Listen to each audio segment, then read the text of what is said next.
আজ বর্তমান সময়ে আমরা একটা কঠিন সময়, কঠিন পরিস্থিতি অতিবাহিত করছি।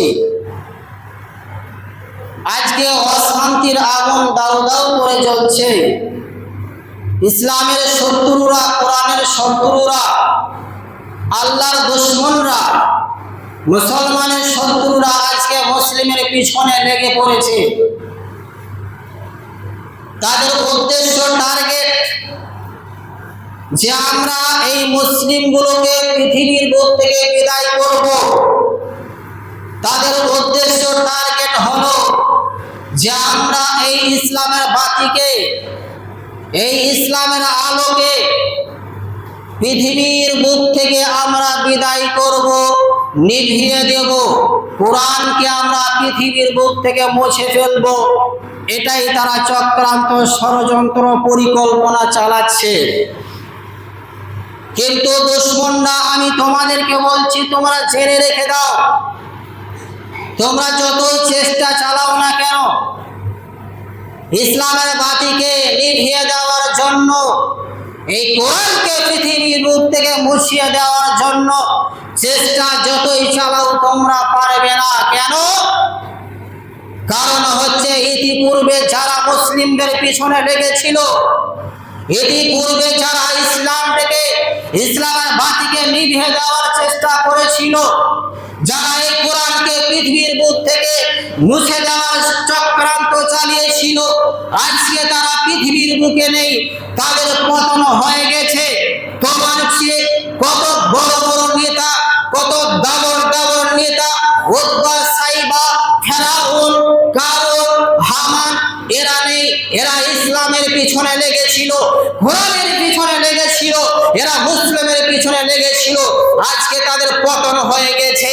তোমাদের একদিন পতন হবে, শুধু সময়ের অপেক্ষা। সময় হয়ে গেলে তোমরা পতন হয়ে যাবে। তবে নিকটে চলে এসেছে সময়, তোমাদের পতনের সময় খুবই নিকটে। তোমরা খুবই তাড়াতাড়ি পতন হবে। অতএব মুসলিমকে একজোট থাকতে হবে। মুসলিমকে আর ঘুমিয়ে থাকা যাবে না। ঘুমানোর সময় আর নেই। এবার জাগ্রত হতে হবে, আওয়াজ তুলতে হবে। যেখানে অন্যায় হবে সেখানে আওয়াজ তুলতে হবে। ঐক্যবদ্ধ হয়ে মিলেমিশে কাজ করতে হবে। কিন্তু বড় দুঃখের বিষয়, আজকে মুসলিমদের মধ্যে একতা নেই, আজকে মুসলিমদের মধ্যে ঐক্যবদ্ধ নেই, আজকে মুসলিমরা একজোট নেই। এই জন্য আজকে মুসলিমদের উপরে এত নির্যাতন, জুলুম, অত্যাচার শুরু হয়ে গেছে। এই জন্য আজকে মুসলিমরা কঠিন পরিস্থিতির মধ্যে অতিবাহিত করছে। আজকে যদি মুসলিমরা একজোট হয়ে কাজ করত, আজকে যদি মুসলিমরা একত্রিত হতো, আজকে যদি মুসলিমরা ঐক্যবদ্ধ হতো, তাহলে পৃথিবীর বুকে কোনো মায়ের লাল নেই যে মুসলিমদেরকে আঙুল বাড়িয়ে কথা বলবে। পৃথিবীর বুকে কোনো মায়ের লাল নেই যে মুসলিমদের দিকে চোখ তুলে, চোখ রাঙিয়ে কথা বলবে। এমন সাহসী বীর পুরুষ এই পৃথিবীর বুকে জন্মায়নি। শুধু আমাদের ভুলটা কোথায়? আমরা একতা নেই, একজোট নেই। আমাদের যে একতা কিভাবে নষ্ট হলো, কে বা নষ্ট করলো, কারা নষ্ট করছে? একটা ঘটনা বলছি, শুনুন। আশা করা যায় এই ঘটনার মধ্যে আপনারা বুঝতে পারবেন যে আমাদের একতাটা কিভাবে নষ্ট হয়েছে। নবী সাল্লাল্লাহু আলাইহি ওয়াসাল্লাম মদিনায় আগমনের পূর্বে, মদিনায় যাওয়ার পূর্বে ইহুদিদের ইবাদতখানা ছিল মদিনায়। ইহুদিদের বড় বড় পণ্ডিত আলেম ছিল মদিনায়।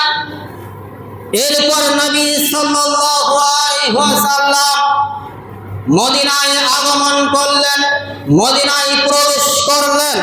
প্রবেশ করে ইহুদিদেরকে বললেন, ও ইহুদি সকল, আমরা মিলে জুলে একসাথে ঐক্যবদ্ধ হয়ে থাকতে চাই। তোমাদের উপরে কেউ আক্রমণ করলে, তোমাদের উপরে কেউ হামলা চালালে আমরা দাঁড়িয়ে থাকবো না, তোমাদের পাশে আমরা দাঁড়াবো, আর আমাদের উপরে কেউ আক্রমণ হামলা চালালে তোমরা আমাদের সাথে আমাদের কাছে আমাদেরকে সাহায্য সহযোগিতা করবে। তখন ইহুদিরা বলল, বেশ ঠিক আছে, তাই হবে। কিছুদিন পর ইহুদিরা মক্কার মুশরিকদের সাথে, মক্কার কুরাইশদের সাথে, মক্কার কাফেরদের সাথে হাত মিলিয়ে দিল। তারা একজুট হয়ে গেল। একজুট হয়ে তারা পরিকল্পনা করলো, ষড়যন্ত্র করলো যে আমরা মুহাম্মদকে পৃথিবীর বুক থেকে বিদায় করব, মুহাম্মদকে আমরা হত্যা করব, এই ষড়যন্ত্র করলো। এরপর একদিন ইহুদিরা নবী সাল্লাল্লাহু আলাইহি ওয়াসাল্লামকে আসার জন্য দাওয়াত করলেন।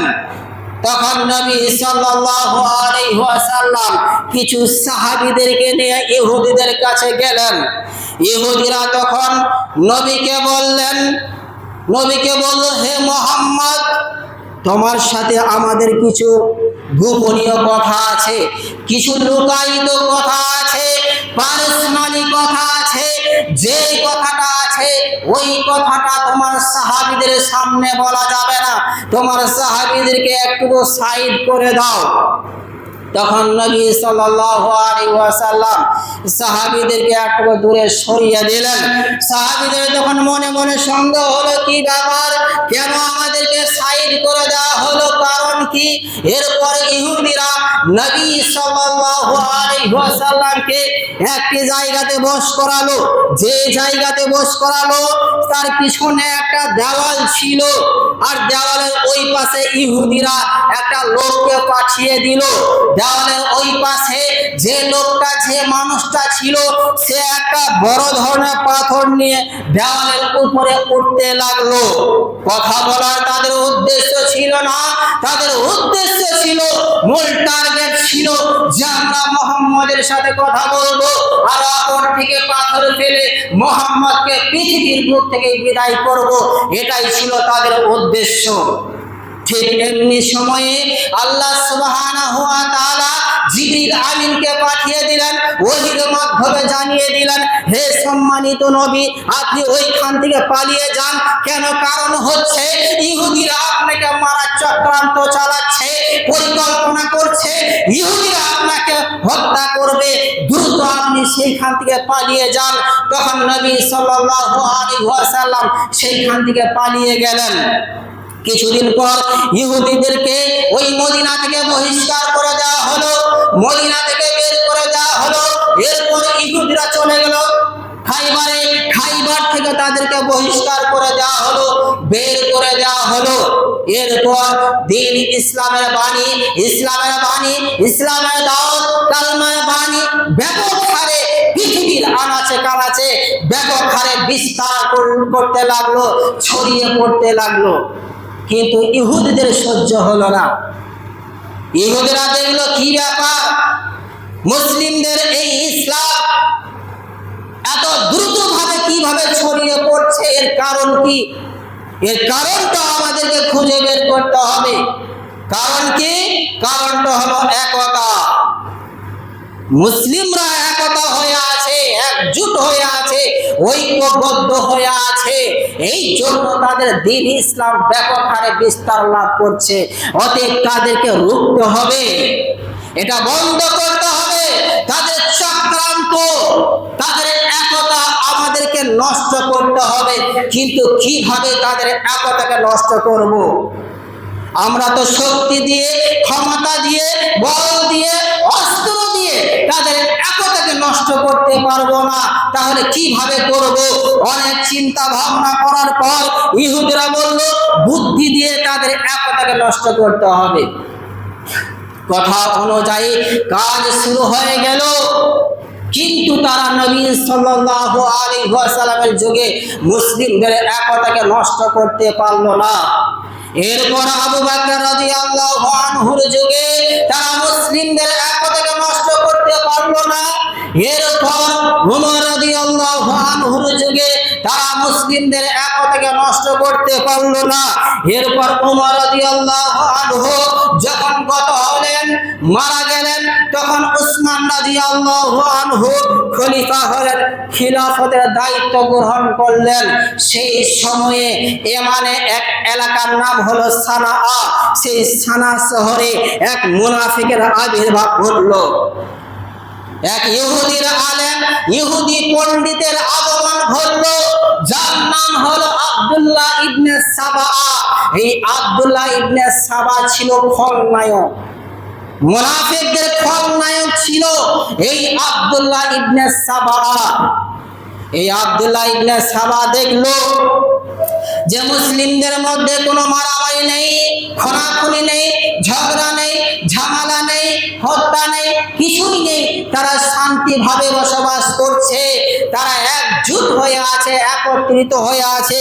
অতএব তাদের একতাকে নষ্ট করতে হবে, তাদের মধ্যে ঝামেলা লাগিয়ে দিতে হবে, তাদেরকে এমন একটা কথা বলতে হবে যে কথার কারণে তারা যেন খুনাখুনি লেগে যায়, তাদের একতা যেন নষ্ট হয়ে যায়।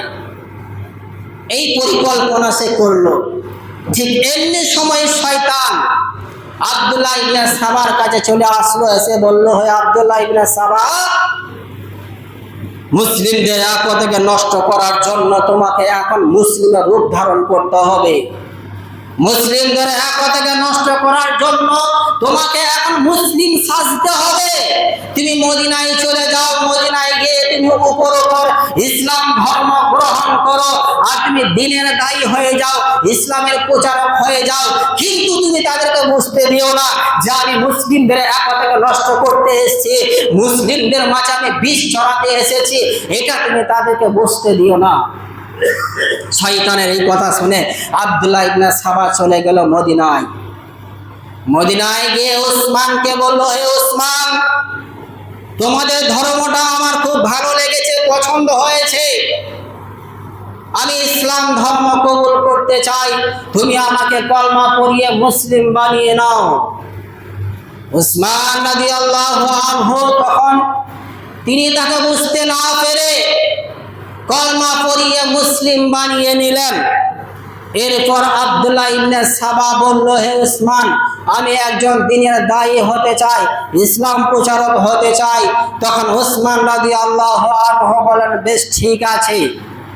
এই ইসলাম কবুল করার কথা মদিনার অলিতে গলিতে আনাচে কানাচে প্রত্যেকটা মুসলিমের কানে চলে গেল যে একজন ইহুদি পণ্ডিত, যার নাম হলো আব্দুল্লাহ ইবনে সাবা, সে খলিফা উসমান রাদিয়াল্লাহু আনহুর কাছে এসে ইসলাম ধর্ম কবুল করেছে। এরপর আব্দুল্লাহ ইবনে সাবা সে আল্লাহর ইবাদতে মগ্ন হয়ে গেল, এত ইবাদত করতে লাগলো যে মুসলিমরা বলাবলি করতে লাগলো যে এমন একজন ইসলাম ধর্ম গ্রহণ করেছে, এমন একজন ব্যক্তি ইসলাম ধর্ম কবুল করেছে, যার দ্বারাতে ইসলামের অনেক কাজ হবে, ইসলাম প্রচার করার সুবিধা হবে। সাহাবীরা মুসলিমরা এটা বুঝলো, কিন্তু তার আসল উদ্দেশ্য রহস্য তারা বুঝতে পারলো না যে সে মুসলিমদের মাঝে বিষ ছড়াতে এসেছে, মুসলিমদেরকে ভাগাভাগ করতে এসেছে, আলাদা আলাদা করতে এসেছে। এটা সাহাবীরা মুসলিমরা তারা বুঝতে পারলো না। কিছুদিন পর আব্দুল্লাহ ইবনে সাবা সে উসমানকে বলল, হে উসমান, মদিনার কোনো একটা পদ বা দায়িত্ব আমাকে দেওয়া যায় না? দিলে ভালো হতো, একটা দায়িত্ব যদি তুমি আমাকে দিতে তাহলে খুবই ভালো হতো। তখন উসমান রাদিয়াল্লাহু আনহু বললেন, তোমার মতলবটা কি, তোমার উদ্দেশ্যটা কি বলো তো? উসমান রাদিয়াল্লাহু আনহু তার উদ্দেশ্য মতলব ধরে ফেললেন, বললেন, না, তোমাকে কোনো পদ দেওয়া যাবে না, দায়িত্ব দেওয়া যাবে না, বেরিয়ে যাও এখান থেকে। এরপর আব্দুল্লাহ ইবনে সাবা এবার সে মুসলিমদের মাঝে বিষ ছড়াতে লাগলো, মুসলিমদেরকে উল্টো পাল্টা বলতে লাগলো, উসমানীমূলক কথাবার্তা, উসমান রাদিয়াল্লাহু আনহুর বিরুদ্ধে উসমানীমূলক কথাবার্তা বলতে লাগলো। একদিন কিছু মুসলিমকে বলল, হে মুসলিম সকল, নবী সাল্লাল্লাহু আলাইহি ওয়াসাল্লামের চাচাতো ভাই, আপন চাচাতো ভাই উসমান রাদিয়াল্লাহু আনহু, আলী রাদিয়াল্লাহু আনহু, এই আলী রাদিয়াল্লাহু আনহু নবী সাল্লাল্লাহু আলাইহি ওয়াসাল্লামের আপন চাচাতো ভাই ছিল। এই আলী রাদিয়াল্লাহু আনহু নবী সাল্লাল্লাহু আলাইহি ওয়াসাল্লামের জামাই ছিল। এই আলী রাদিয়াল্লাহু আনহু এক বড় বিজ্ঞ আলেম ছিল, আহলে বাইত ছিল, একে খলিফা করা বাদ দিয়ে উসমানকে কে খলিফা করলো? উসমান খলিফা হয় কি করে? এই বিশ্বে ছড়াতে লাগলো। এই খবর উসমান রাদিয়াল্লাহু আনহু শুনতে পেয়ে গেলেন। তখন তিনি তাকে ওই মদিনা থেকে বহিষ্কার করে দিলেন, বের করে দিলেন। এবার আব্দুল্লাহ ইবনে সাবা চলে গেল বুসরায়। বুসরায় গিয়ে আবার সে মুসলিমদের মাঝে বিষ ছড়াতে লাগলো, একতাকে নষ্ট করতে লাগলো, আর নিজের অনুসারী বাড়াতে লাগলো। অনেক চেষ্টা করার পর সেখানে কিছু মুনাফিক মুসলিম তার সাথে যোগদান করলো, কিছু মুনাফিক মুসলিমকে সে আঘাত করলো। এই খবর যখন বুসরা গভর্নরের কাছে চলে গেল যে এখানে একজন মুসলিম সেজে এসেছে, সে মুসলিম নয়, সে মুনাফিক মুসলিম, মুসলিম সেজে মুসলিমদের কি করছে, ক্ষতি করছে, মুসলিমদেরকে আলাদা আলাদা করার চেষ্টা চালাচ্ছে, তখন বুসরা গভর্নর তাকে বুসরা থেকে বহিষ্কার করে দিলেন, বুসরা থেকে বের করে দিলেন। এবার আব্দুল্লাহ ইবনে সাবা এই মুনাফিক চলে গেল কোথায়? কুফায় চলে গেল। কুফায় গিয়ে সে একই কাজ করতে লাগলো, আবার সে উস্কানিমূলক কথাবার্তা শুরু করে দিল। অনেক চেষ্টা করার পর সেইখানে কিছু মুনাফিক মুসলিম তার দলে যোগদান করলো। এই খবর যখন কুফার গভর্নরের কাছে চলে গেল, তখন তিনি তাকে সেইখান থেকে বহিষ্কার করে দিলেন, বের করে দিলেন। এরপর সে চলে গেল কোথায়? ইয়ামানে। ইয়ামানে গিয়ে সে আবার ওই কাজ শুরু করে দিল, মুসলিমদের মাঝে ফাটল সৃষ্টি করতে লাগলো। আবার সেইখান থেকে তাকে বহিষ্কার করে দেওয়া হলো। এবার সে চলে গেল শামে। আব্দুল্লাহ ইবনে সাবা এবার কোথায় গেল? শামে চলে গেল। শামে গিয়ে একদিন নবী সাল্লাল্লাহু আলাইহি ওয়াসাল্লাম এক সাহাবী যার নাম হলো আবু দারদা, এই আবু দারদাকে বলল, হে আবু দারদা, তুমি তো ভালো মানুষ, সৎ মানুষ, তোমার সাথে একটা গোপন কথা আছে, যদি তুমি আমাকে অনুমতি দাও তাহলে আমি তোমাকে বলবো। তখন আবু দারদা বলেন, কি বলো কথা? তখন আব্দুল্লাহ ইবনে সাবা বলল, হে আবু দারদা, তুমি শুনেছো উসমান রাদিয়াল্লাহু আনহু খলিফা হয়েছে? যেখানে আলীকে খলিফা করা দরকার ছিল সেখানে উসমানকে খলিফা করা হয়েছে, সে কি করে খলিফা হয়? এই কথা শোনার সঙ্গে সঙ্গে আবু দারদা বললেন, তোমার কথার মধ্যে ইহুদিদের গন্ধ আছে, তোমার কথার মধ্যে ইহুদিদের গন্ধ আছে।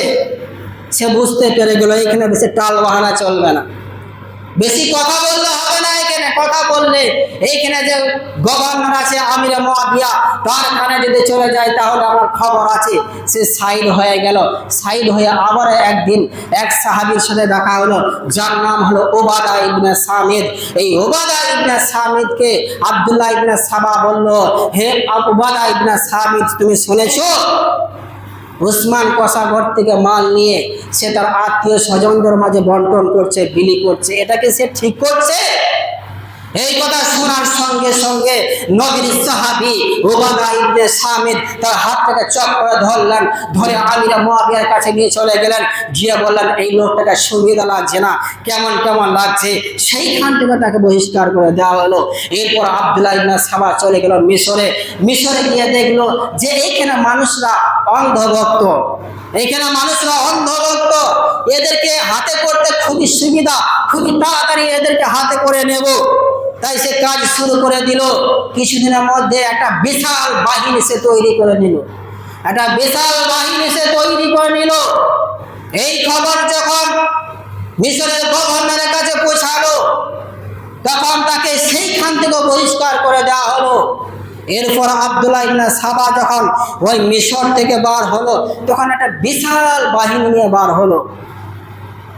ওইখানে যতগুলি মানুষ ছিল সমস্ত মানুষ মুসলিম ছিল, কিন্তু প্রকৃত অর্থে তারা মুসলিম ছিল না, তারা মুনাফিক মুসলিম ছিল।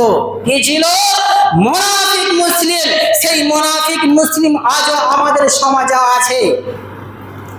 তারা আপনার কাছে একরকম কথা বলবে, আরেকজনের কাছে আরেক রকম কথা বলবে। তাদের কাজই হলো শান্ত পরিবেশকে, শান্ত সমাজকে অশান্ত করা। তাদের কাজই হলো উস্কানিমূলক কথাবার্তা বলা। উস্কানিমূলক কথাবার্তা বলে নিজেদের মধ্যে ঝগড়া লাগিয়ে দেয়, মারামারি লাগিয়ে দেয়। এরপর সে সাইড থেকে দেখে আর মজা নেয়। আছে না? এরকম আছে, এই সমস্ত মুনাফিক মুসলিম থেকে সাবধান। এই সমস্ত মুনাফিক মুসলিম থেকে যদি আমি আপনি না বাঁচি, তাহলে তারা আমাদেরকে জাহান্নামের জ্বালানি বানিয়ে দেবে, জাহান্নামের জালখার বানিয়ে দেবে। আর এই সমস্ত মুনাফিক মুসলিমদের জন্য রয়েছে জাহান্নাম। তারা থাকবে জাহান্নামের তলদেশে থাকবে। ইন্নাল মুনাফিকিনা ফি দারকিল আসফালিন, মুনাফিকদের স্থান হবে জাহান্নামের তলদেশে। অতএব কোনো উস্কানিমূলক কথাবার্তায় কান দেবেন না, কোনো প্ররোচনায় পা দিবেন না, কোনো তর্কে জড়াবেন না, কোনো ঝামেলায় জড়াবেন না। নিজেদের মধ্যে অশান্তি, মারামারি, ঝগড়া ঝামেলা করবেন না। নিজেদের মধ্যে শান্তি সম্প্রীতি বজায় রাখবেন। শান্তি সম্প্রীতি যেন বজায় থাকে আর মিলে জুলে থাকতে হবে। অনেক মানুষ আছে আপনাকে উল্টো পাল্টা কথা বলে নিজেদের মধ্যে ঝামেলা লাগিয়ে দেয়। এবার আপনি তার কথা শুনে যাকে আপনি মারধর করলেন, তার বাড়িতে আপনাকে তো যেতে হবে। আপনি যখন তার বাড়িতে যাবেন, কি করে আপনার মুখটা তাদেরকে দেখাবেন? যখন তার কচি কচি বাচ্চারা, মাসুম বাচ্চারা, তার স্ত্রী যখন আপনার হাতে পায়ে ধরে কান্না করবে, চোখের পানিটা ছেড়ে দিয়ে বলবে, আমার আব্বা কি এমন দোষ করেছিল, আমার ভাই কি এমন দোষ করেছিল, কেন তুমি তাকে হত্যা করলে, কেন তুমি তাকে পৃথিবীর বুক থেকে বিদায় করলে, তখন আপনার কলিজা ফেটে যাবে, তখন আপনার কলিজা অন্তর ফেটে যাবে। অতএব কোনো উস্কানিমূলক কথাবার্তায় পা দেবেন না, নিজেদের মধ্যে ঝগড়া ঝামেলা করবেন না, শান্তি সম্প্রীতি বজায় রাখবেন, মিলে জুলে থাকবেন, একতা হয়ে একজোট হয়ে থাকবেন। সাহাবীরা কেমন একজোট হয়েছিল? সময় শেষের দিকে শেষ হয়ে গেছে, একটা ঘটনা মনে পড়ে যায়, কিন্তু সময়ের অভাবে বলা যাচ্ছে না। ইনশাআল্লাহ সামনে জমায় বলবো।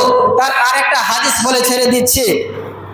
আর আপনারা পাড়া প্রতিবেশীর সাথে ভালো ব্যবহার করবেন, সৎ ব্যবহার করবেন, তাদেরকে আঘাত দেবেন না, কষ্ট দেবেন না।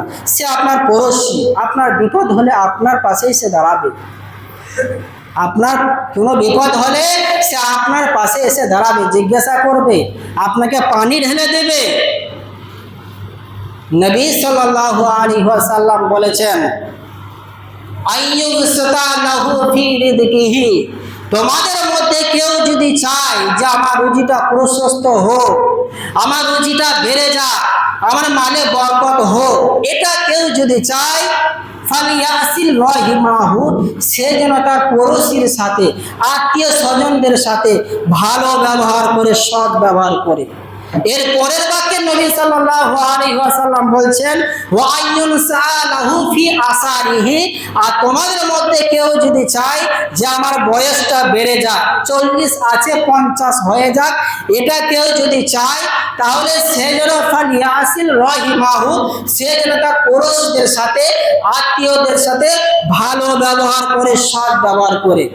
তাহলে আপনি যদি চান যে আপনার রুজিটা প্রশস্ত হোক, বেড়ে যাক, মানে বরকত হোক, আপনার বয়সটা বেড়ে যাক, এটা যদি আপনি চান, তাহলে আপনাকে একটা কাজ করা লাগবে, একটা কাজ আপনাকে করতে হবে। সেটা কি? পুরুষদের সাথে ভালো ব্যবহার করতে হবে। আরো নবী সাল্লাল্লাহু আলাইহি ওয়াসাল্লাম বলেছেন, মান জাররা জারাল্লাহু বিহি, যে ব্যক্তি কোনো মানুষের ক্ষতি করবে, আল্লাহ তার ক্ষতি করবে। ওয়ামান সাক্কা সাক্কাল্লাহু আলাইহি, আর যে ব্যক্তি কোনো মানুষকে কষ্ট দেবে, আঘাত দিবে, আল্লাহ তাকেও আঘাত দেবে, কষ্ট দেবে। অতএব কোনো মানুষকে কষ্ট দেবেন না, কোনো মানুষকে আঘাত করবেন না। যদি কোনো মানুষের সাথে আপনার হিংসা বিদ্বেষ হয়ে থাকে, যদি কথাবার্তার মাধ্যমে, চালচলনের মাধ্যমে যদি কোনো মানুষ কষ্ট পেয়ে থাকে, আপনি তার কাছে যাবেন, গিয়ে আপনি ক্ষমা চেয়ে নেবেন, তার সাথে সম্পর্কটা ঠিক রাখবেন। যদি আপনি সম্পর্ক ঠিক না রাখেন, তাহলে জান্নাতে যাওয়া আপনার জন্য কঠিন হয়ে যাবে। কেন? নবী সাল্লাল্লাহু আলাইহি ওয়াসাল্লাম বলেছেন, লা তাদখুলুল জান্নাতা কাতিউন, ওই ব্যক্তি জান্নাতে প্রবেশ করবে না যে তার ভাইয়ের সাথে সম্পর্ক ছিন্ন করা আছে, যে তার মামার সাথে সম্পর্ক ছিন্ন করা আছে, যে তার আত্মীয় স্বজনদের সাথে, পড়োশীদের সাথে সম্পর্ক ছিন্ন করা আছে, ওই ব্যক্তি জান্নাতে যাবে না, জান্নাতে প্রবেশ করতে পারবে না। সে যতই ভালো কাজ করুক না কেন, তবু সে যাবে না। এই কথা নবী সাল্লাল্লাহু আলাইহি সাল্লাম বলেছেন। অতএব সমস্ত হিংসা বিদ্বেষকে কোরবানি করে, সমস্ত হিংসাকে ত্যাগ করে মিলে জুলে থাকুন, নিজেদের মধ্যে সম্প্রীতি বজায় রাখুন। তাহলে আশা করা যাবে যে আমাদের মধ্যে আবার শান্তি ফিরত চলে আসবে। পরিশেষে আমি আল্লাহ সুবহানাহু ওয়া তাআলার দরবারে দোয়া করি, আল্লাহ যারা মুসলিমদের বিরুদ্ধে ষড়যন্ত্র চালাচ্ছে, যারা মুসলিমদের বিরুদ্ধে চক্রান্ত চালাচ্ছে, তুমি তাদের চক্রান্তকে নষ্ট করে দাও, আমিন।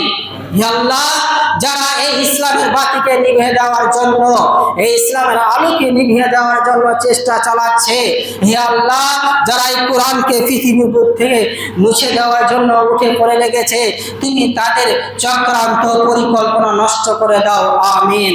হে আল্লাহ, তুমি সমগ্র মুসলিমকে জালেম শাসকের হাত থেকে রক্ষা করো, আমিন। আল্লাহুম্মা সাল্লি আলা